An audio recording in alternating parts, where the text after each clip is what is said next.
this time I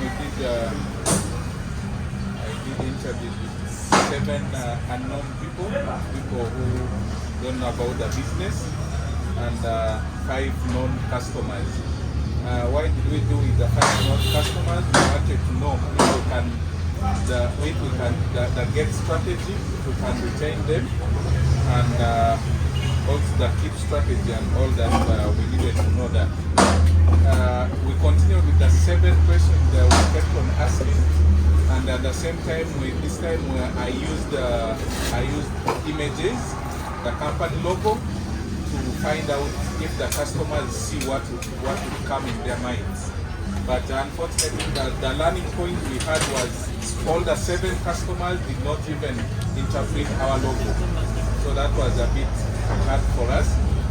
All the 7 did not actually even know what nurture and incubate, nurture and build a business loan. So it was a bit hard for us, but we have learned that we need to do a lot. When the learning point we also got was whenever we saw our logo, whenever we saw the logo to these new clients, someone say that, oh, this is an oil company, and then another one was like, it's an international company, another one is a very big company, so a corporate company, and then I don't know, then others have never seen such a logo, so it was a bit, it's a learning point for us, so we need to sit with my team to develop more on what we do. And then with the known one, we're able to, all the 5 were able to describe our business. The business, since we have always been doing in a channel with them, they love our services, especially the journey with them, the nurture and incubate their businesses. So it was a yes for us, a knowledge point that what we are doing is good, but with the unknown ones, we really needed to know more. Then our get strategy, we have to keep with our the strategy that we are doing, the social media, the advertising, and the good service that brings for us referrals. And then our keep strategy, we have to continue with the follow-ups, like what our company says, making the difference. We have to continue making the difference, and also we have to continue following up our partners, because whatever customers we have, we normally call them partners, because we keep on getting a business plan from them and nurture their business together with them. Then our growth strategy, still the follow-ups that we need to keep, since our these customers know, the particular customers know our business, we have to keep on following them up. And at the same time also we have to keep doing differently what our competitors are not doing. With the interaction that we're having, we also need to have a new one now, a growth strategy, to start having these more business seminars with these our clients, that we can invite other business partners, people who have prospered in the business, to come and give them talks how they can do the business, because it's from us alone. They are here seeing the same faces. Maybe if we get someone out, one of the prominent people in the region, they can talk to them and they change their business and they change the focus on the mindset change effectively. What do we plan to do before the next class? To learn more and revisit the areas we have learned. Thank you. Thank you.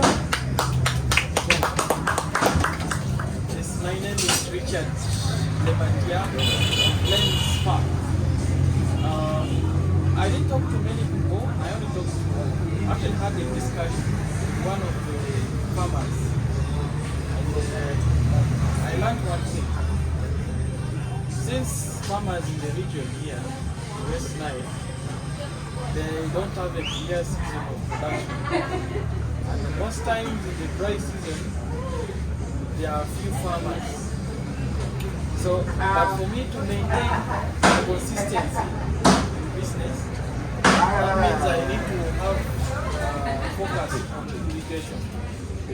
So I need to find a way of bringing in irrigation or promoting irrigation so that I have more farmers using even in the dry season, so that my seedling business can thrive throughout. That is one thing I learned. So thank you. Thank you. Good evening, ladies and gentlemen. Good evening.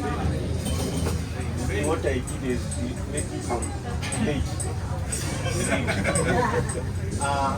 Today I only talked to one person. I interviewed one person, and this was a politician. Yes, I went through with him. One thing I learned about signage and our presence. He even said our museum is too quiet and people don't know if we are there. We are advising that we get some music and play traditional songs so that something different is taking place there. That is the get part of it. And also talked about Amin. He was also very peculiar about Amin. He said West Nile is land of Amin, and we should have something about Amin. Are you applauding or is it time?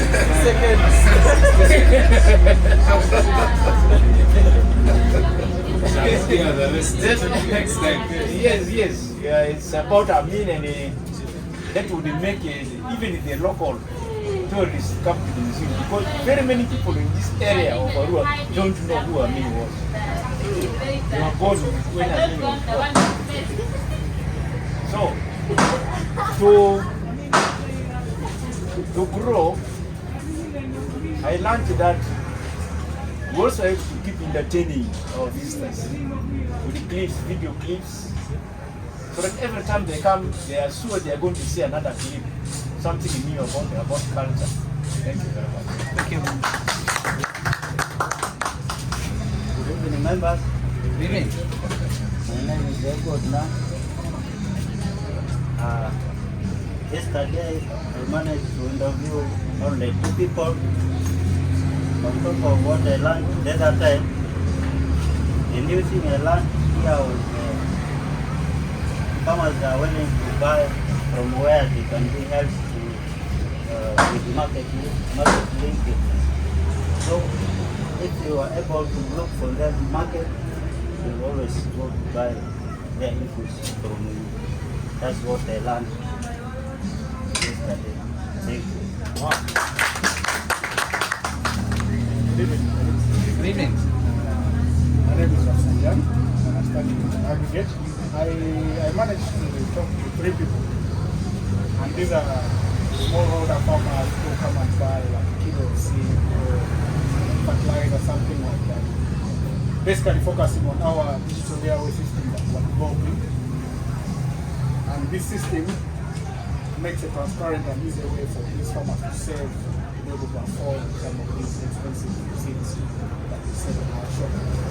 So I was asking them about that ability, whether they will be willing to take on a system like that and how often do they plan. And the responses were quite positive from the people that we interviewed, and they are willing to take on that opportunity, to save for their inputs in an affordable way so that they can be able to plan for their farms better. But the constant question that kept on coming was the question of support. With support in the form of extension, training, because giving them these seeds alone is not enough. So they want more of the support. Thank you. Thank you so much. My name is Marcy. I managed to talk to 2 people, and actually I did the other one as I was coming this side. Because normally when we get engagement with any gathering, I ask people whether they know about salt or not. Of course, some people may say, salt. We think they sell salt. So, but of course now that's when you have to tell someone what you really do. So I was able to do that, and of course someone was able to like the services that we give, and actually also the feedback that we got from the other person was that our services are good, but our targets within the city is not enough. So we have to narrow down to other training centers, because in places like Kuparaga, skills are needed there more than anything, because there are many youth there, there are many let me say young girls who are not going to school. So if we would scale to having these skills training centers and training centers within the city, we would also get a lot of customers that will work like this. Thank you. By Kogan Emmanuel, Lion Events. I didn't talk to anyone targeted as an respondent, but I shared with my few boys with whom we do our work.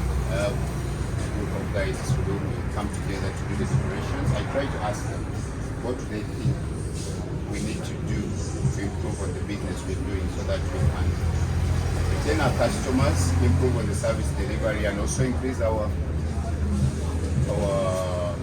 revenue. They gave me quite a number of ideas, and one of the things I discovered was most of my publicity work has been through social media.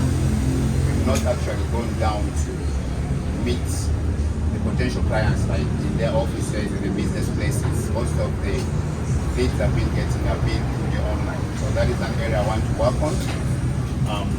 About changing my business model, I really see there's going to be a lot of Transformation in what I've been doing and what I'm doing. and then before next lecture, I want to push on and really finish my book, Talking to Humans. It has been delayed. So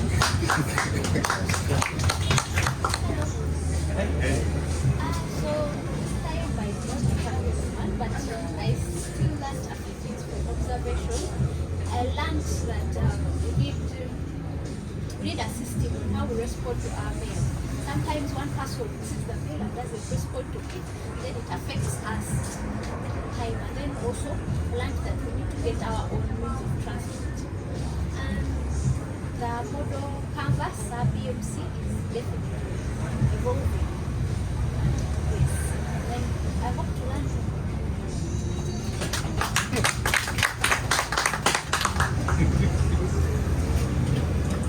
Hello everyone. Claudia giving number solutions.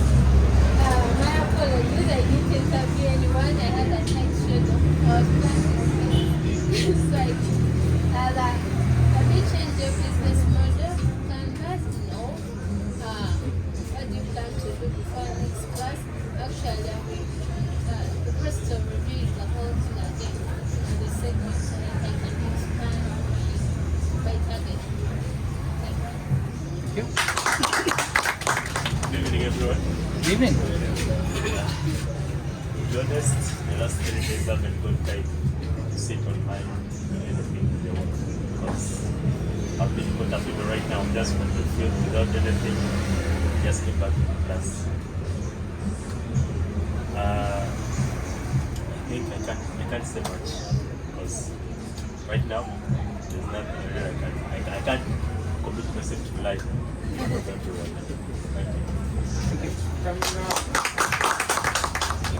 Hello everyone. Hello. My name is Franco Matata. I work from Pleasure Play Stores. I actually missed last session and I thought there was a different activity.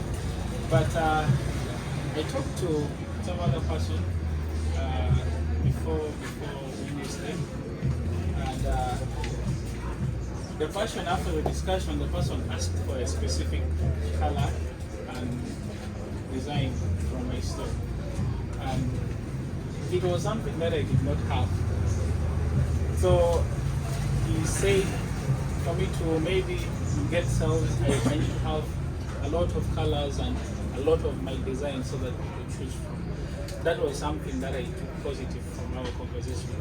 And I think this is my submission for today. Thank you. Thank you. In the last class, I had the chance to interact with everyone else. I have not changed my business model, but I have a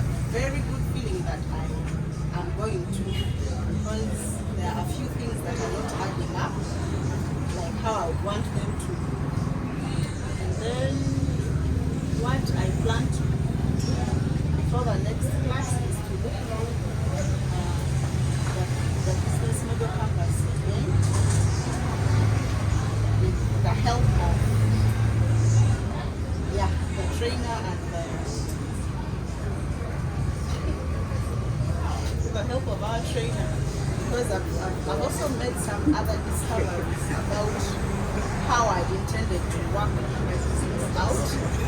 Yeah. So, I still have to work with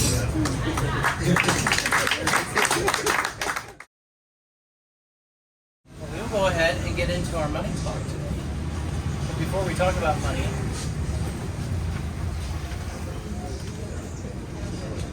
this money section right here, so revenue streams, cost structure, so money coming in, money going out. You notice we've done these boxes right here, we're going down here, and across, and then Monday we'll take care of the rest of these. So, not that I planned it poorly and there are only so many classes left, but these three, the reason I've started grouping these together is because a lot of these things are related, and a lot of these boxes up here, there's not a lot to them. So, before we get going, I'm not an accountant, I'm not a tax attorney, I'm not giving you any financial advice. I know in the US we have to say this. I don't know what the rules are here, but I figured cover my bases. If you have questions about taxes, please talk to someone here. I am not an expert in that. For a seat. Yes. But it's better way live it as it We always have to put that sort of thing. It's like, I'm not a money person. I have no licensing. Please don't ask me questions. So just remember that your revenue streams, that's your money in, that's your revenue. Your cost structure is your money out. And then the difference between gross profit and net profit. A lot of people, they focus on that gross profit. Like, yeah, I made made 100,000 shillings. I made $100 today. Fantastic. But then you've got to remember, well, you've got rent, and you've got your cost of goods, and you've got your wages to your employees, and all of that. So remember the differences between your gross profit, which is just your money in, and net profit, which is money in minus what you have to spend to make that money in. Your revenue streams, your cost structure, it's going to change over the lifetime of your business. At the very beginning, you're going to have certain costs that you're not going to have as your business matures. Likewise, you're going to have different costs, as you've hired more people and you are selling maybe nicer things or more things. Your costs are going to change. Your revenue streams may change. You may be selling one thing at the beginning. You may then spread out and start selling 10 different things as your business matures. So, in theory, both of them will increase in size. You'll have more money coming in because you're selling more things, but because you're selling more things, your money out to purchase that inventory will also increase. So, all you have to do is make sure your revenue is growing faster than your costs. So, revenue streams, there's two different groups. There's direct and ancillary, or indirect. Pricing can be either static or dynamic. So, static, pricing stays the same. Dynamic, pricing changes. These are just some examples of different revenue streams. An asset sale, you're selling assets. You're selling things that you own. Usage fees. So, someone, you've got a whole bunch of bikes, and you're renting those out. That's your usage fee, or something like that. Or they could have a subscription where they pay you, 1,000 shillings a week, and they get access to whatever. Licenses. That's a little different than a subscription. License is when you have the right to use something, which instead of subscription where the customer cancels the thing, the license, the owner of the item can cancel the thing. You cancel the rental or leasing, advertising. So that's under revenue streams. That's someone advertising on your website. And so if they had an ad on your website, you would be getting money for that because you're advertising someone else's product. Like we talked about last time, you can upsell, you can next sell, you can cross sell. So do you all remember what those things mean? Yes. What's upsell? Who remembers what upsell is? Something you sell before the product. So remember, you An upgraded version. right, something is more expensive. So they bought the base model, but you're selling them a more expensive version of that. Next Cell. Who remembers what Next Cell is? This is more software. This is the version of stuff. Something you sell at a better price to a customer who's already. Yes, an upgraded version. And so they own version 1, you're selling them version 2 of the software. And then cross-sell. Does everyone remember what cross-sell is?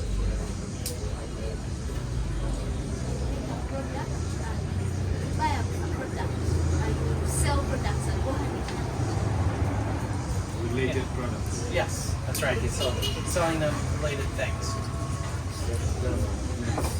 So, and then administrative fees. So, you know, you have something, or has anyone ever heard of a finder's fee? Have you ever heard that term?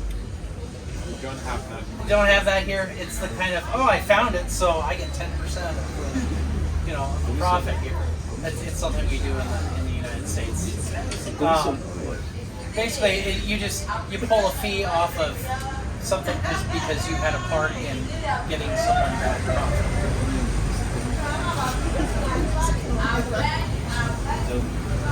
So, some indirect, some ancillary revenue streams. A lot of these are kind of in the virtual sphere.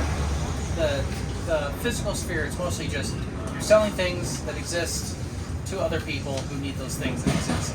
The virtual streams, it's a lot of, well, you've programmed a website once, or you programmed an app once. You can sell it an infinite number of times without doing any work. So, you have things like referrals to the website. So, if you have something where essentially you have a portal through your website, which then takes someone to some other website where they buy something, you get a cut of that money. Usually you work that deal out. Yes. Yeah, YouTube. So like Cider Finder, eventually version 2 of the app, we're going to have people, a feature where people can buy the cider in the app rather than just going to the website of the cider maker. Right now it's where they go to the website of the cider maker. We haven't worked out a full version yet. It's in the works for version 2. Affiliate, so I know Amazon does Amazon affiliates. It's kind of that thing, it's like a referral, you get a cut of whatever people use if they put in your code. A lot of what different websites do, they've got all this information on you that you've entered into the website, so you've given them name, address, phone number, email address, all of that sort of personal information that can be used to customize ads or to send things to you through the mail. Customer lists, customer data, that stuff is good. So if you have websites, hang on to that stuff because that's always an option for an extra stream of income. There's 2 different types of pricing, static and dynamic. So static is pricing that stays the same. Dynamic is pricing that can change based on different situations. So these are some examples of standard or static pricing. Your basic thing you see it at any retail outlet. It's the cost of the goods plus whatever percentage you want to mark it up. So whatever you decide your markup is, 10%, 15%, whatever you need to keep the lights on, keep your staff on board, make a little money for yourself. That's your standard static pricing. You can do price tiers based on volume. So this happens with software a lot, where large companies will buy 10,000 licenses of Windows. If you're only buying one license, it's going to be $300. But if you're buying 10,000 licenses, it's not going to be $300 times 10,000. Usually they knock it down to $100, $150 per license because they want that bulk, they want that large scale adoption. So you can price your tiers based on volume. You can do that with physical goods as well. Different price tiers of packages based on the value to the consumer.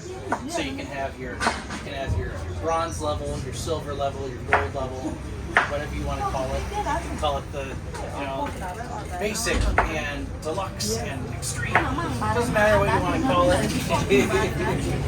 Just different tiers. So your basic one could be $50, and then all the way up to your ultra super diamond platinum edition that's like $10,000. Do whatever you want with whatever you're selling, and then you can do tiers to be competitive with other businesses. So many of you are in the same business as other people in the area. You can come up with different price points and go around and find out what your competitors are charging, and then kind of figure out where your price is going to be based on that.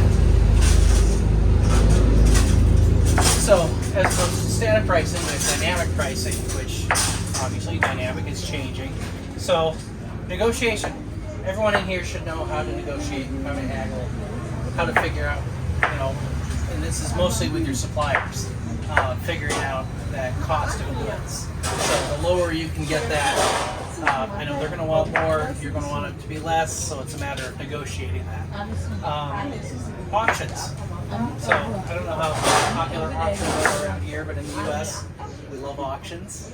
We love being able to swoop in there and for usually sometimes it's less than what they otherwise would have charged.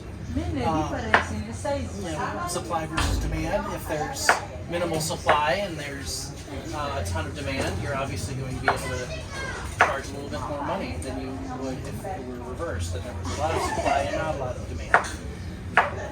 And then you have these real-time markets, so the reason stock prices fluctuate and the price of gold and silver and all these other commodities, oil, kind of goes back to the supply versus demand, but I mean there's other stuff in play. There's some speculation, there's whatever's happened in the news, if there's conflict somewhere, sometimes those prices will change. So all of these sort of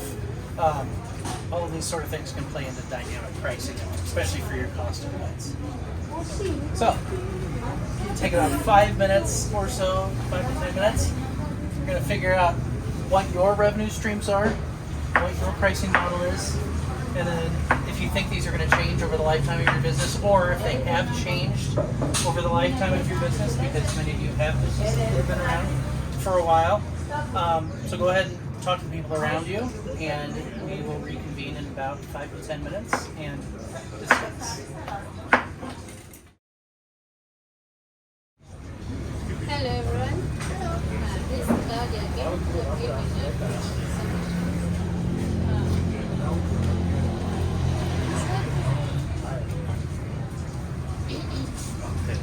now, for the discussion, our revenue stream, one we do direct revenue stream, that is executive sell, where we sell the seeds, the urban garden materials like planting bags, the timber, nails, we do direct sales.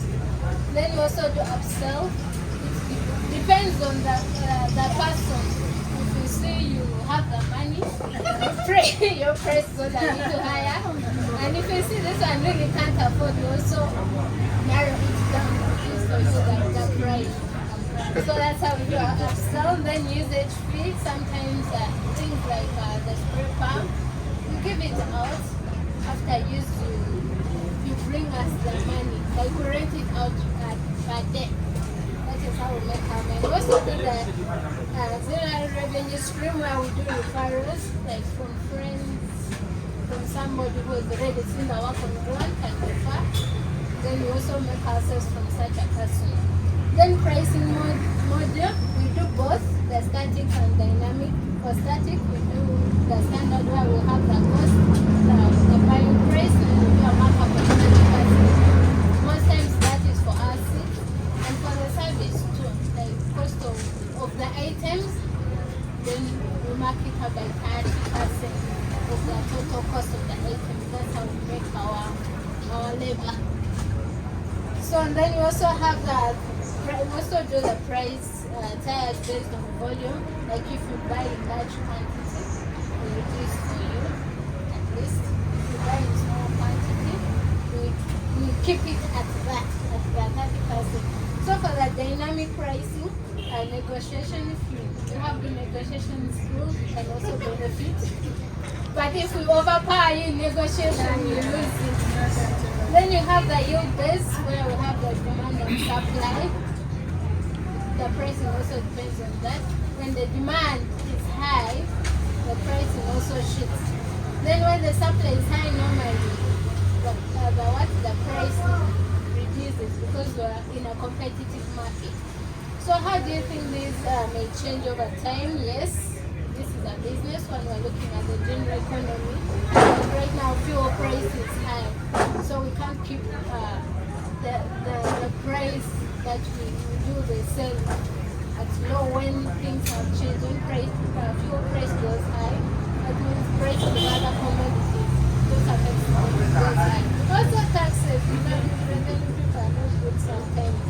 With our economy, they can just wake up and amend everything. So when the taxes go high on these products, we also have to increase the price at which we sell to our clients.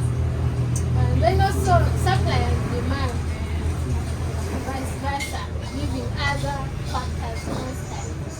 Because now most of our things are also seasonal, especially the agro sector. So when the supply is very low, the price goes high. When supply is what is high, the price is low. Also demand, when demand is high, also human some price are very high. Good job. Hello. Happy to be here again. One of our revenue streams as a company is through direct sales. The company which in this case is asset sell. It's what we have. Give us money and then give you what we want. Because we see fertilizer and the herbicides. And then two, we do upsell in form of the fertilizer because sometimes the different composition of the fertilizer is varies. One that has almost all the other different compositions slightly higher compared to the one that has. And then we also do cross-sell as a company. But at the same time, through our brokerage services, we also get some small administration fees, from the clients. And then our fourth revenue stream, since we're a social enterprise, sometimes we benefit from grants. And these grants also help us to run a few things here and there.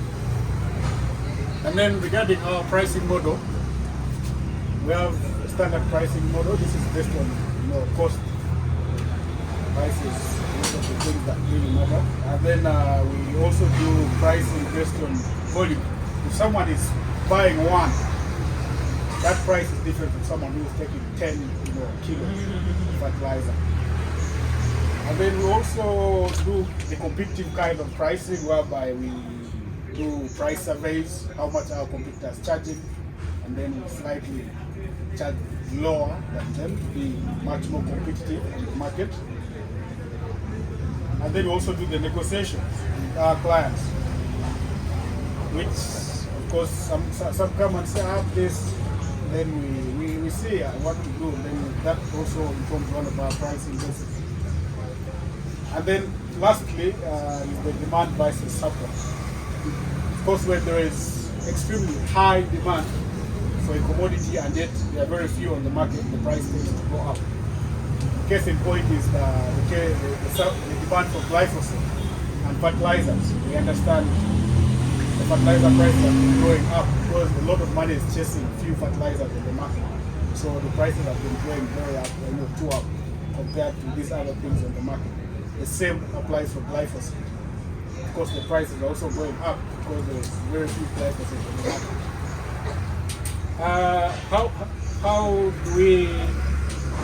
How you think this may change over the lifetime of your business? Of course, these prices will change over time. Because of the business, we don't just look at retailing for other distributors. Over time, we look at importing our own. And then, of course, when we import our own, these prices totally change. They'll come down a little bit compared to how we're doing it right now. So we are optimistic over time this will change. Thank you. Thank you. Good job. No, it doesn't matter, Why? Number one, number two, number three. Gold, silver, and what? And the other one. So sometimes we need to change. our revenue streams, we do administrative costs in terms of processing fees, and at the same time, when there are also grants, grants normally come with administrative costs. The money, the people who are advancing the grant, they normally give 20 to 25% of the money as administrative costs to run around to educate people more and more. And then usage fees, we take it here. In terms of the trainings. We also provide paid up trainings for some of our clients, so we get that. And then also referrals. We sometimes get referrals from other clients who send us these people to come and explain to us their business plan that we can fund them up. The pricing model, we use static. Because ours here, it is just the interest rate. So if it's 6%, it's 6%. We don't add anything on that. And if the administrative costs are 2%, it's 2%. We don't add anything. How? No, that is for. Yeah, you want to come? Come. Come to business plan. How do you think this will change over the time, the lifetime of our business? One, we don't think it will change immediately because our life target, the mission is to empower people and to lift the people's standard of living in our societies and communities, and also to create a business-oriented generation, because soon we will pass away and the other ones will also pick up their businesses and they will pass it on. With time, it can also change. You know, the policies we are having, we have regulatory authorities. Like we are being governed by UMRA, that is Uganda Microfinance Regulatory Authority, and Bank of Uganda also manages our activities. And for us specifically, also the NGO board manages us. Though we are a limited company, but we are doing what some NGOs do. Yeah, that is that. Thank you.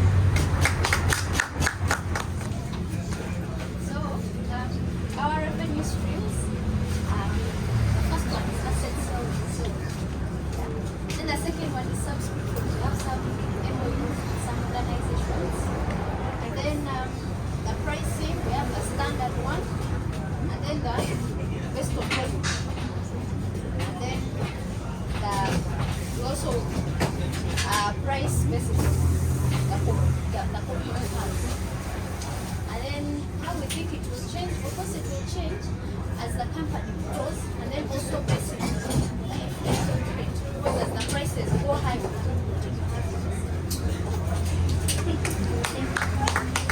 That's on stage.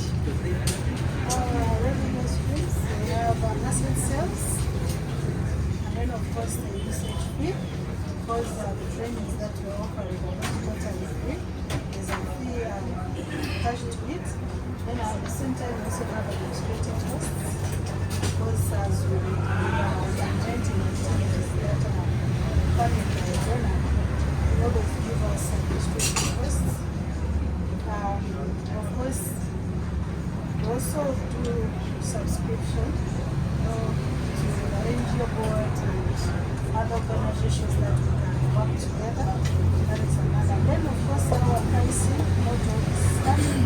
That is a standard in a way that the loans that we give, we don't negotiate about it. The interest rate remains at 4% for everyone. There's nothing like 1 or 2, but it remains 4% for every other person. Yeah, so yeah, of course, you know, most of these trainings with the time, these things can need to change. Sometimes these prices that we have may be favorable for others, but may not also be favorable for others. So we find that according to the customers who come, we need to also have some favors. Even if someone has half of that amount of money and wants to have a training, to be able to consider, yes, some of this have to change with time. Thank you.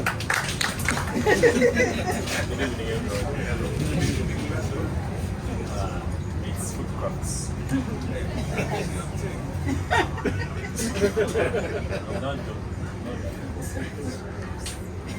My revenue stream is one, through direct sales, because we make products and sell them directly. Secondly, how I sustain my revenue is through personal savings. Then my pricing module, it varies from time to time, because when I have the customer price bulky products, their price kind of varies. The ones who buy one out of theirs can change. And then how I think this may change over time, surely, because what I'm looking at in the near future, I'm trying to minimize counterfeits and monopolizing the market within the same products within the region.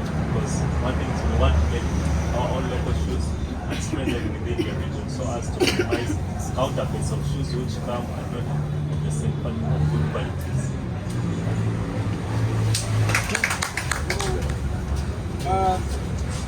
For us from 303, our revenue stream is direct revenue, where we make sales of our products, and our pricing model is static, and we're using the standard method where we incur cost and add something a little bit to and sell that. Then how I think our business life will change over time. I think for now we sell not taking into account how many numbers you're picking. But I think over time, when our business will grow, we'll be able to be considerate on the numbers that our clients will take.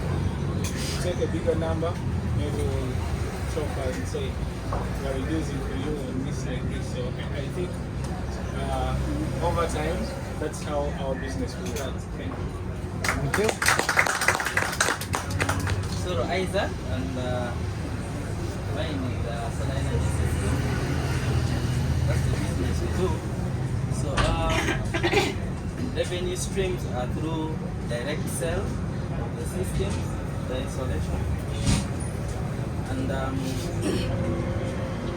sometimes we do. I don't know whether it's down sale now, because there are those who say we have a standard battery that we use, a brand that we use, and sometimes it's costly, and someone will want to opt for a lower one, a cheaper one. So we can also do that. So I don't know whether that is downsell or upsell. Yes, so we also do that. Then in our pricing model, it's static. We calculate the cost of everything, and then we add the markup of around 30%. And how do you think this may change? Yes, this will change.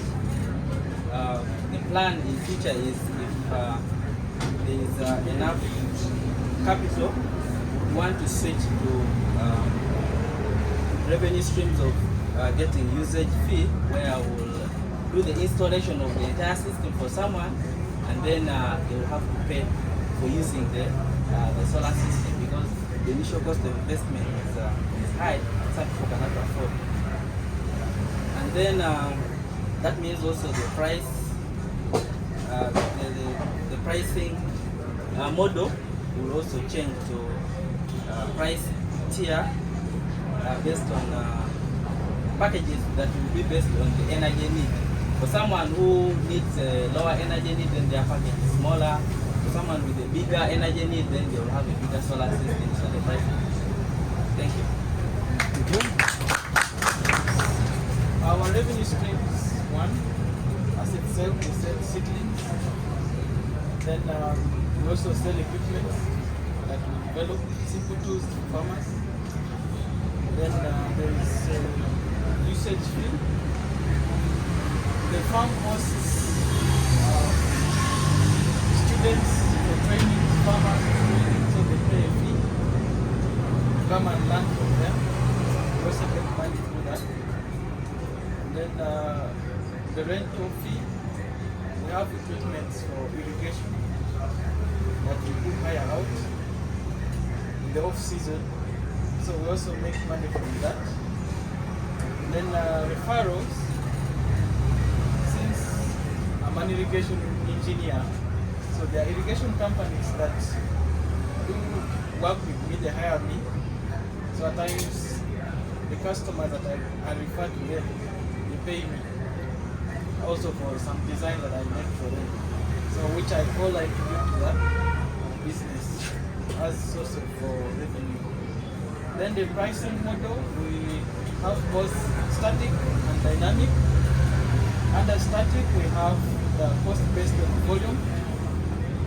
If you're buying seedlings for 5 acres, the pricing will be subsidized. There are someone who is buying seedlings for jet garden, which are very few. And then we also have the standard cost, that's the initial one. But in case of any adjustment, like let's say the volume, that's why we adjust. For the dynamic, we price basing on the current market prices, especially for the seeds, inputs. Because if the seeds that we buy have increased in prices, so we also have to adjust so that we're not at a loss. Then also negotiation. There are organizations that come, so we do negotiate with them. So the price varies based on that. So how I think these may change over the lifetime of the business. They are really going to change because the number of things that we are going to bring into the business, especially in the revenue streams. We want to add more revenue streams so that we have multiple sources of revenue. And also the pricing, we want to make it more dynamic such that people should actually feel it is better to go and buy ready seedlings than first going to buy the seeds and put in the nursery. Thank you. Thank you.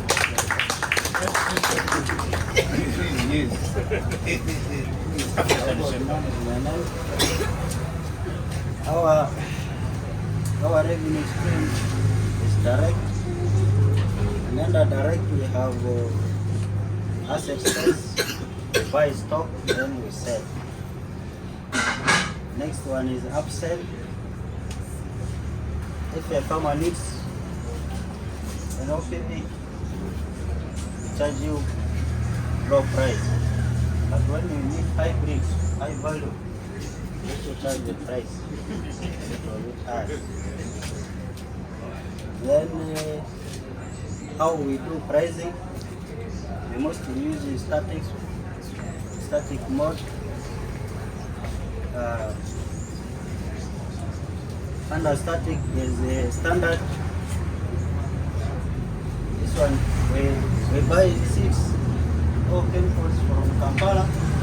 We think of adding, we first calculate our expenses like transport and handling costs. So after that we can put something small to make us happy in the business. Then we also do based on volumes. Come and buy for selling, give you a wholesale price. But when you buy one or two for use, the price is also different. Then we also use sometimes packages. For example, if a farmer comes and buys mangoes measured in kilos, the price is a little bit cheaper. But when you want that one which is already packed, the price is somehow expensive. We also use the competitive, we move around. For example, if we sell from 5,000, we also think to sell ours at least 5,000. And in some cases we use dynamic models, negotiations. From the supplier, we do bargain, can give us a cheaper price. Then we also think to sell it somehow cheaper. And also sometimes they are very hard customers. They don't accept regular prices. They want to make their own prices. So we also think of those. Then we give base. If it is enough in the market, we sell it at some price. But when it's not there, we do change. But how we think these ones can change? Yeah, others may change, but others may not change also, depending on the situation.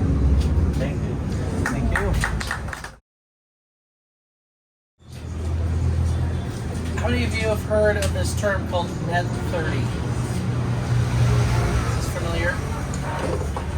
We don't say it that way here. You don't say it that way here? So that's where payment is due within 30 days of rendering a service or selling a product. It's the term that we use in the United States. We usually include it on our invoices. Yes. Payment due is within 30 days. expected within a certain period of time. Right. So, I mean, that's a term we use. Sometimes the term will say payment due within 60 days, payment due within 90 days, so that'll be net 60, net 90. So, just pay attention to those terms and as we were discussing right there, sometimes bigger organizations try to stretch things out as long as possible. So sometimes they won't pay you for 90 days. Meanwhile, you've already spent the money. You owe the money to someone else. So, yeah. So, just be aware of that. Just something called capitalized. So now that we're kind of into costs, there are certain things that can be controlled for or budgeted for. Things like rent, utilities, licensing fees, your cost of goods, depending on what you're selling. Sometimes it's market-based, like different commodities. Like I know some agricultural things in the U.S. It completely depends on what the cost of corn is, what the cost of soybeans are, that sort of thing. So your cost of goods may depend on what you're selling. Your cost of labor, you know how much you're going to be paying people. You know how many, multiply that by how many people you're employing. So you can control for your cost of labor. Technology, you know when you need a new computer. You know when you need other technological things. So budget for that. And then of course insurance. I know insurance. Talking to Jared, insurance isn't as big a thing here as it is in America, but eventually it will be in here, I'm sure. We have insurance for everything in the U.S. Anything, like any possible thing you can think of. We've got life insurance, we've got auto insurance, health insurance, all sorts of property insurances. So if it's not here yet, it'll eventually get here. And of course, that dreaded T word. Familiar. So. You may also hear a term called runway. It has nothing to do with airplanes. It is how much money you have left before you have absolutely zero in your bank account. Especially with fast scaling startups that are raising money, one of the big questions they're asked is how much runway do you have? So how much money, how many more months can you survive if you don't raise that money from somewhere, if you don't take out a loan from somewhere. A lot of the fast scaling startups, usually venture capitalists, angel investors want them to have about 12 to 18 months. That's usually a safe cushion. Just in case you have unexpected expenses, you can eat that cushion a little bit. Sometimes you can stretch it out a little further. It's something you need to keep track of as a business. That's why get those bank statements. Make sure you're reading those bank statements, just to know how much money, based on what's called burn rate, the speed at which you're burning through your money. So you know that speed at which you're burning through your money. So you should be able to calculate how much runway you have, how much time you have left before you're completely out of money if you had absolutely no sales for a certain period. Luckily, you're all selling things, different sorts of things, so that money coming in, that's of course extending that runway. It makes it so you have longer before you hit zero. So right here, doesn't really apply to a lot of you because you're more selling products, you're more brick and mortar, that sort of thing.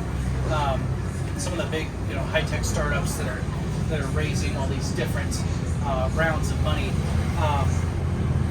that's why they have to raise money, because without that money that they're raising, they have absolutely zero revenue. They're going to be shut down immediately. So if you do end up going that route in business in the future, just be aware of that. So one last activity before we leave this evening.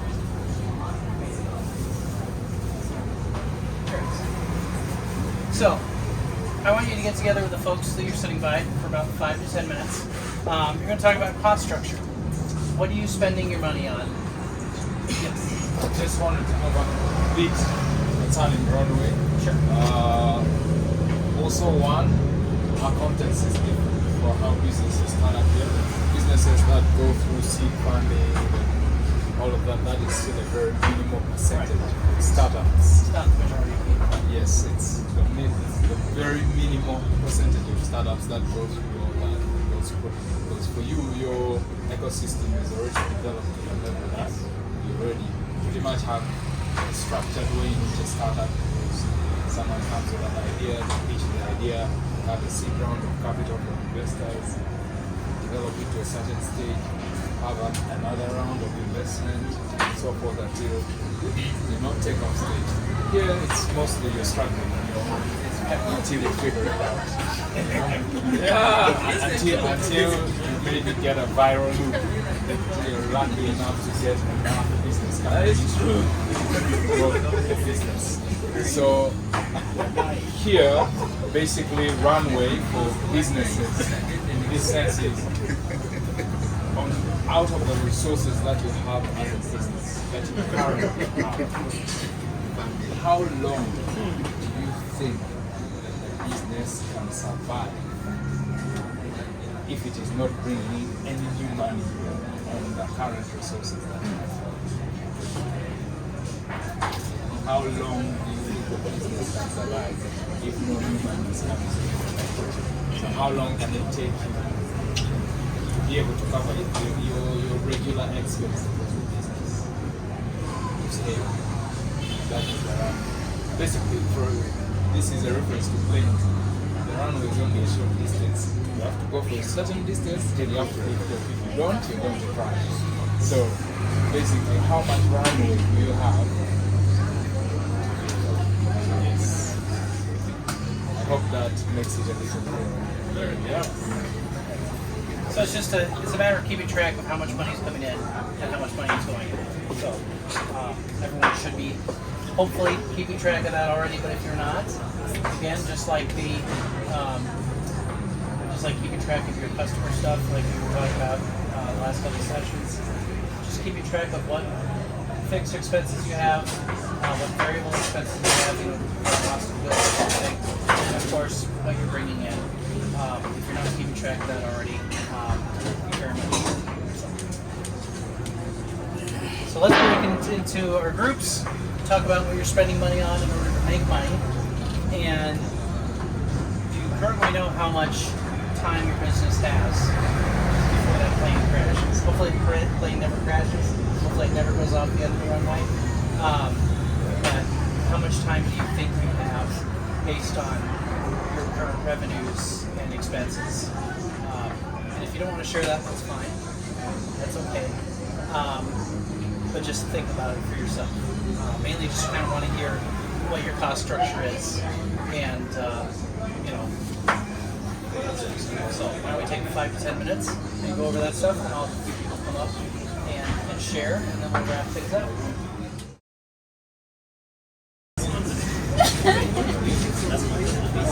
Hi everyone.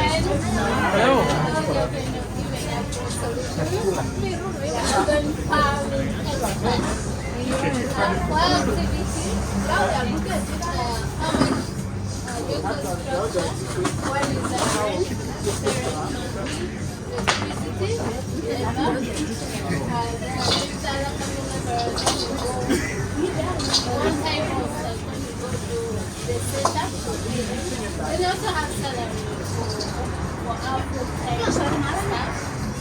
Then there are trading license, there are land transport. That's of course. We know how much rent we have. But really, let's say that push us for 1 year. Thank you. This is Robert. Global Solution. Our cost structure, rent, we pay rent monthly. Utilities, electricity, and water, we purchase them. Licensing fee, we are licensed by UMRA, and microfinance regulatory authority, and at the same time also the Bank of Uganda. Then we do the labor costs. We have staff that we pay. Technology, we have a small ERP that we manage, and at the same time we also pay internet and so forth. Now for us, insurance and taxes, we do them separately. Insurance, we hope that if someone defaults, that money we can get back. Now, if they are not defaulting, people who are not defaulting, and then that's when the insurance goes away with that money. Then taxes, we normally do returns to URA. So that's what is there. And then the runaway, the current business, we have a business plan. So our business plan gave us contingency, sustainability for up to 2 years. Even if we are making losses, we can still run business up to 2 years. Our belief always is that in Africa, what you have, you must have passion, persistence, and then the vision. You will reach where you are. Thank you.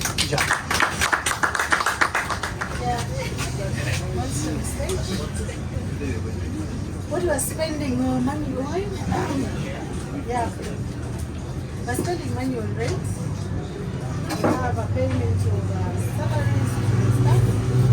Plus, we also pay taxes. We are, of course, we pay, and of course, other taxes. Of course, servicing our license to make sure that it doesn't expire. Because if it expires, it's another cost on us. So, yeah, of course, we also pay utilities, which includes electricity, water. Of course, to make sure that we also get continuous money. And then, of course, we spend also money on buying assets, like those machines that we are buying. Those are assets that we know. After spending money on, we'll get more people to train. Yeah, because without those machines, people won't come for training. So, and then at the same time, in other projects, we also make sure that people bring those equipment in so that we get many people. How much do you think is the I cannot tell you the exact figure, but what we have can easily take us to the end of the year before the next grant comes. Good evening once again. Evening. What are you spending money on in order to make money? Basically, I spend money basically on two major things. One is transportation of my materials, raw materials, from wherever I buy them to my production place. Secondly, I do spend money on labor costs. Labor costs in the production process. Yeah. Then, do you know how much money? Do you know how much runway your business currently has? And I would say, because it's a small scale, it's actually a business, and it's like more or less like a sole proprietorship, whereby separating it between the business and me is a bit because it's of small scale. The pocket money, the pocket money size. So managing it is very hard to separate the two. Thank you very much.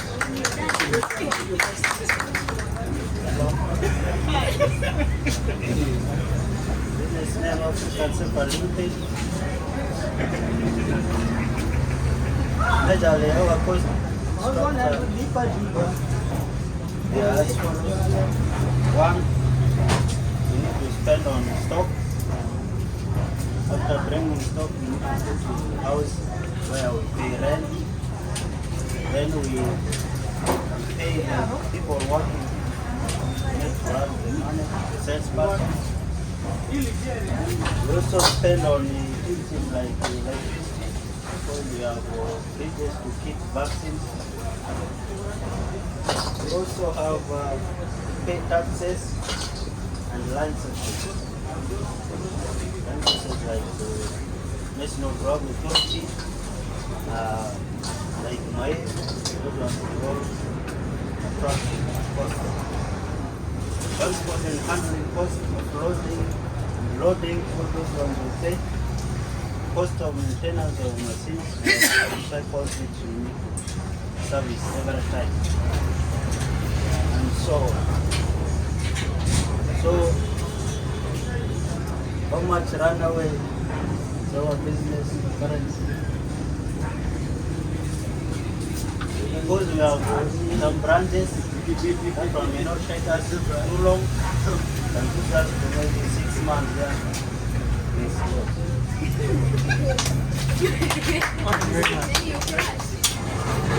Hello. Well, that's Sanjam for Attribution. Our cost structure, we basically spend on stock, that's inputs, and then we also spend on rent, to be able to continuously keep selling. And then we spend on utilities, electricity. And then we also spend on salaries, marketing, internet costs, because we do a lot of business online. And then licensing fees, and then local government trading licenses, and all the other things. And then taxes. Here, if you're a business person in Uganda, you know what it means to be paying taxes all the time. Most of the profit margin sometimes go for the taxes, they're not smart enough. And then we hire equipment sometimes to do our work on farm and all that. So that's a lot of our cost, a lot of money also goes in there. And then we spend on transportation costs, bringing these things, moving them from Kampala to here and all that. That makes up the biggest part of our cost structure. How much can our business? Anyway, this I think I'll need to sit down and see how it works, but we are surviving. So.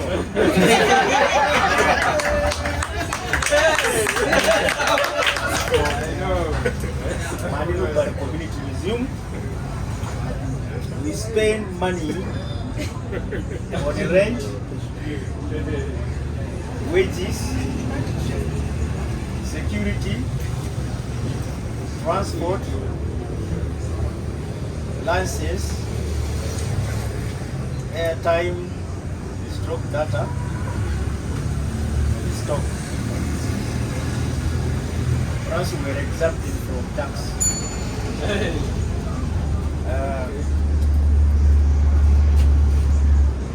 They ran away. How we calculated this? We took the expenses we have in 1 month. Then the money we have in the account. We divided the money in the account by the expenses in a month. So mine here gave me 18 months. There's no money here. That is good. And you know, the runaway time in the COVID time was even better. It was better because a lot of activities were cut down. A lot of activities were cut down. Rent was actually there, yes, but you know, wages, people not working. Since they were earning wages, no salary. We had no visitors during that time. No visitors. 2 years we survived. But now, the 18 months maximum we survived. Now, thank you. Thank you. So to wrap up, I want you to use those two boxes, those two bottom boxes on your business model canvas. And hopefully you've been filling out the other boxes so far. List your revenue streams, list your costs, those things that we got up here, we talked about with your neighbors. So this isn't meant to function as an accounting tool. You should also have a spreadsheet or a piece of paper or something where you're keeping the track of your expenses and your income. Hopefully you're all doing that already, but if you're not, now is the time to start. And again, I know I was joking a little bit at the beginning saying I'm not an expert. Please don't ask me questions about taxes or accounting, or I'm not licensed in that. There are professionals who can help you with that if you do need help keeping track of this stuff. Because this stuff's important, because this is everyone's life. So, consult a professional if you need help with the money stuff. So. Just saying, we talked about the cost side, revenue streams. What we mean by revenue streams is basically what are the different lines of things you do that bring in money. Is it training? Is it selling products? Is it service that you provide? List all those things that make it as a business. Revenue side. Hopefully, what we just